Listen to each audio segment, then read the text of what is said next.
hi everyone. I'm a former startup founder who ran a bootstrap company called ClassHook. You can find it online, classhook.com. I ran it through an exit for about 10 years, and you can read about it in the video description below as well. So today we're going to be discussing 5 specific places and ways you can get early users for your product.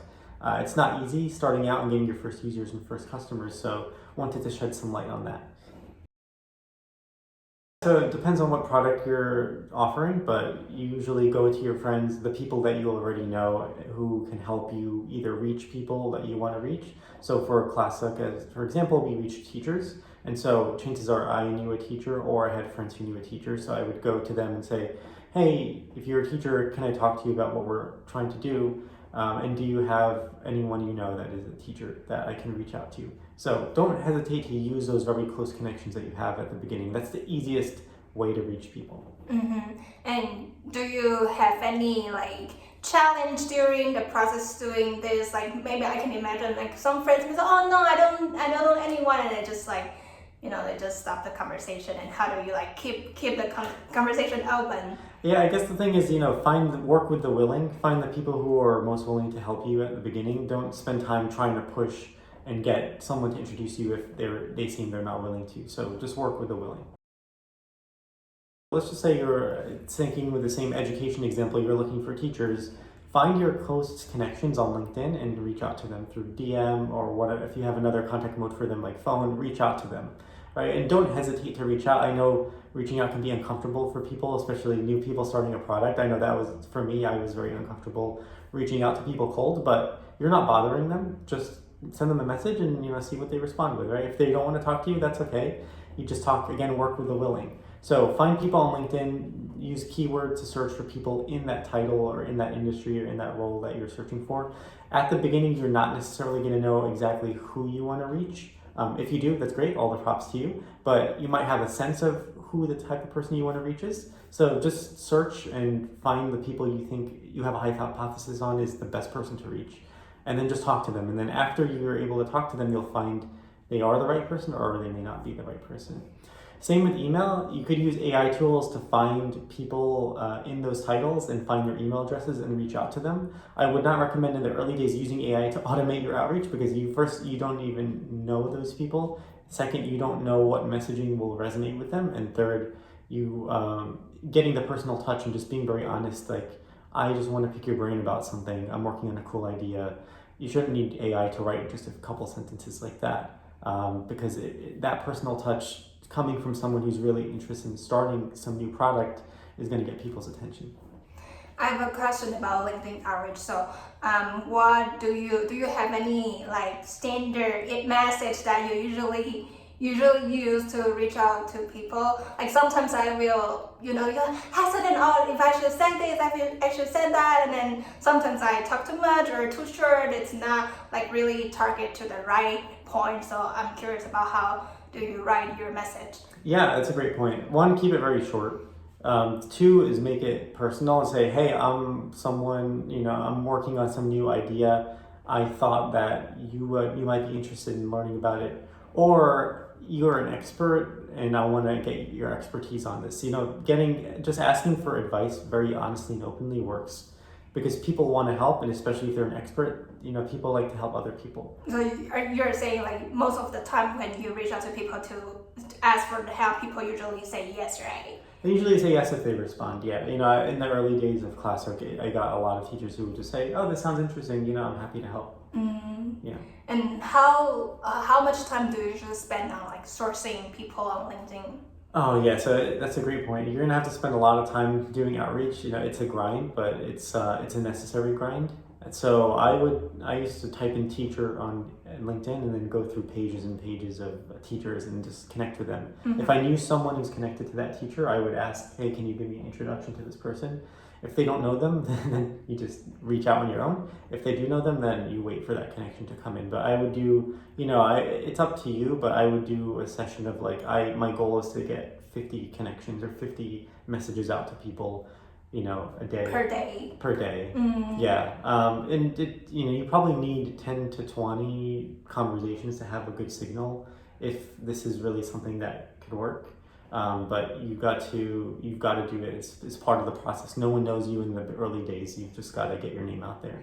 So I guess if you want to get 50 users per day, and not user like content per day, that means you probably need to spend like 1 more hours to source 50 people. I think with AI now you can do it pretty quickly in just a few minutes. But you just So you don't usually just like look people on LinkedIn. You use some tools to find you right fit. Well, when I did it, there wasn't AI and all those tools, but there. So I just used LinkedIn, and then search and manually search and clicked on their profiles and then connected and then tried to send them a message. So these days you can probably do it a lot quicker. But the main thing is you want to get enough volume of people to reach out to before you actually get conversations going. Let's just say 10% of the people you reach out to are going to respond, right? So you reach 50 people, you get 5 people who might reply, and let's just say another 50% of those actually want to talk. That's only 2 conversations. Yeah. Right? And then there could be scheduling difficulties, this and that. So if you want to get maybe 10 to 15 conversations going, then you've got to reach out to you've got to reach out to 500 or so people. It really depends. You could get luckier, and if you're luckier, you talk to more people, not a problem. So I guess you should also be pretty persistent and consistent in doing this to get some real outcome. Yeah, it requires persistence. Yeah, so you go to meetup.com, go to Facebook groups, just find places where the people you want to reach are. So for ClassHook, we reach teachers. So I would go to education events that they would join. Local events, at the time I was living in San Francisco. So local events in San Francisco for ed tech events. So I would go to those. At the events, just talk to a lot of people there, introduce yourself, meet new people. Sometimes you'll know who's going before, so you could create a small list of the people who are going and who you might want to talk to. But these local events, you don't know. A lot of people will register and not go, and then people won't register and they'll still go. So consider it like a social event where you can just talk to people casually about what you're building, and be very genuinely interested in what they're doing as well, because that's going to help you. That's going to help them become more curious about what you're doing, but also you'll just meet new people who can potentially help you. So usually you just find events on Facebook or meetup.com. Yeah. And I wonder if you have any filter mechanism. Like sometimes we see so many events online, blah, blah, that looks amazing, but like every time you go, you just like end up with nothing, or like it's just a showcase event. And how do you filter that kind of like events that's not necessarily aligned to your goal? Yeah, in the beginning, you just need to meet people who are in that industry and talk to them, especially if they're in that kind of role that you're looking to reach. So I wouldn't stress on it too much, but one of the things to consider is I did local events and I would filter it by location and how far away it was from me. Because if it's very far away, then you could spend all that time and it's not worth it. But also the local events are a lot more people are willing to talk to you because you live, relatively in the same vicinity. And then the other thing is I would look for more casual events that seemed like it was just a gathering of different people. So it would gather people building solutions in education with teachers to just talk about technology and education. So it wasn't a startup showcase. It wasn't something like that. It was more of, hey, we're just having conversations about technology and education. So I guess at the beginning you start from like just going to those casual events, and then you don't have too much expectations, just to know people. But I guess at some point when you get to know a decent amount of people, you will start to filter out what kind of event you want to go, right? Yeah, and that's definitely a topic for another video. But this is early users. So yes, you definitely need to be more selective later. In the early days, you don't need to be that selective. You just need to find some people who you think might be interested. I'm curious, how do you post? What kind of message do you write on those forums? Yeah, so it really depends again on where the people you want to reach hang out. Right? They might be on Reddit, they might be on Facebook, they might be in forums. Teachers for ClassHook were on forums. There were specific teacher forums that I visited. One of them was A to Z, I think, teacher forums. A to Z teacher talk, something like that. And I would just post and ask, we focus specifically on using TV shows and movies in education. So I would go and just ask, how are you finding videos from TV shows and movies, and do you think this is an effective form of teaching? And then once you get some responses, you would get some signal as to, is this something that teachers are interested in? And then the ones that did respond positively, I would send them a message, a DM, and then say, hey, I'm working on this product, what do you think? Would you be interested in chatting about it? Or if I already had enough conversation, I would say, are you interested in signing up and giving it a try and giving me some feedback?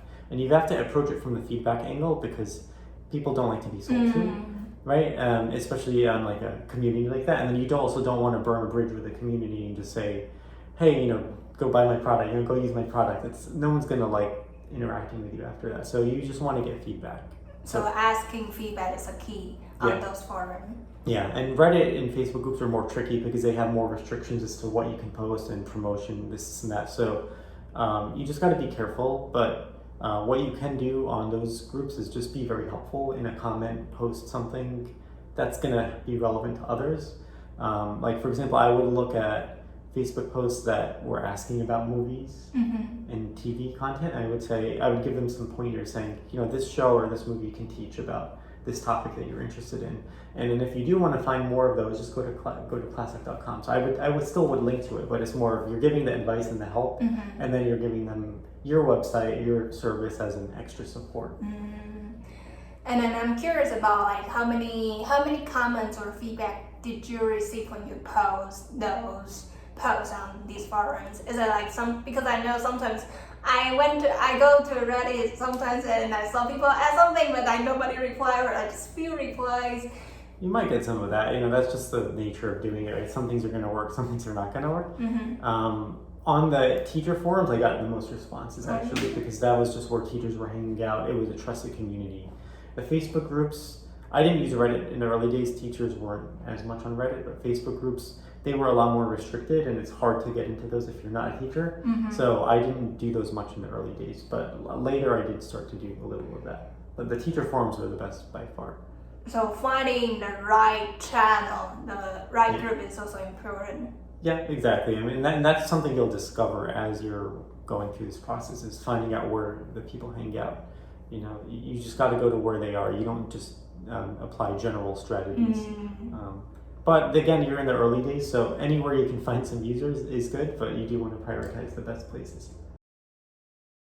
So there are some forums that do have blogs for education, that then they have blogs about it, and then those people who write the blog posts are in the forums as well. But for this, I would look at academia and research, so cognitive sciences research for education specifically. There were people writing about the benefits of using popular media in the classroom to teach. So I would go find those blog posts by just searching on Google. And then I would see the author, and then I would contact the author and then send them an email. And how do you contact? Also, usually they already have their email account attached on a page, and then you can reach out to? Yeah. Sometimes they have their email, or they have a contact form, and then they actually do respond to that.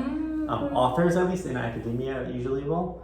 But then if it's a blogger, the bloggers usually have an about page where you can contact them, or they'll have social media links where you can contact them. So contact them, find those bloggers, those influencers, those people who are writing about the industry.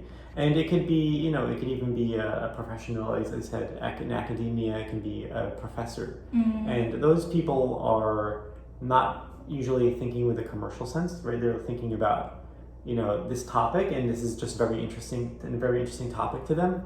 And whatever you're solving, just again, come at it with you want feedback, the angle of feedback, the angle you want to pick their brain about something.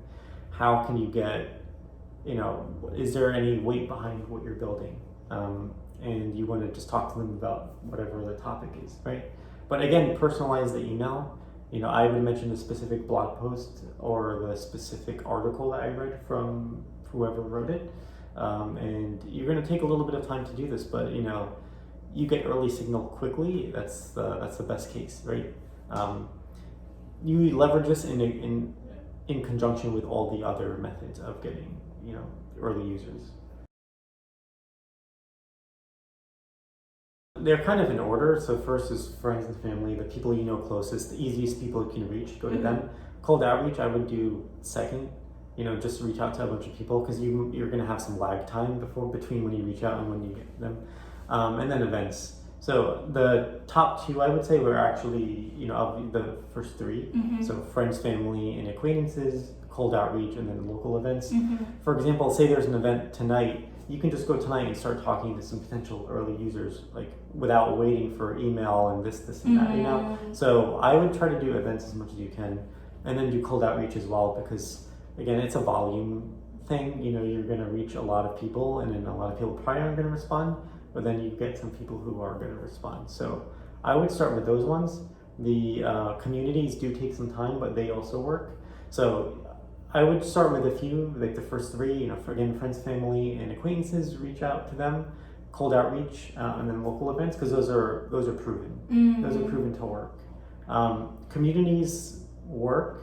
They take a little bit more time to really build, but it's something that you can start investing in early. But I would say to get those first conversations, you do want to focus on the first three. Regardless of how you find your early users, after you have a conversation, ask if they can introduce you to two other people who might be interested in learning about what you're doing or who might be helpful to you. At the end of the conversation, you should just mention on the conversation, hey, do you know two other people that I can talk to?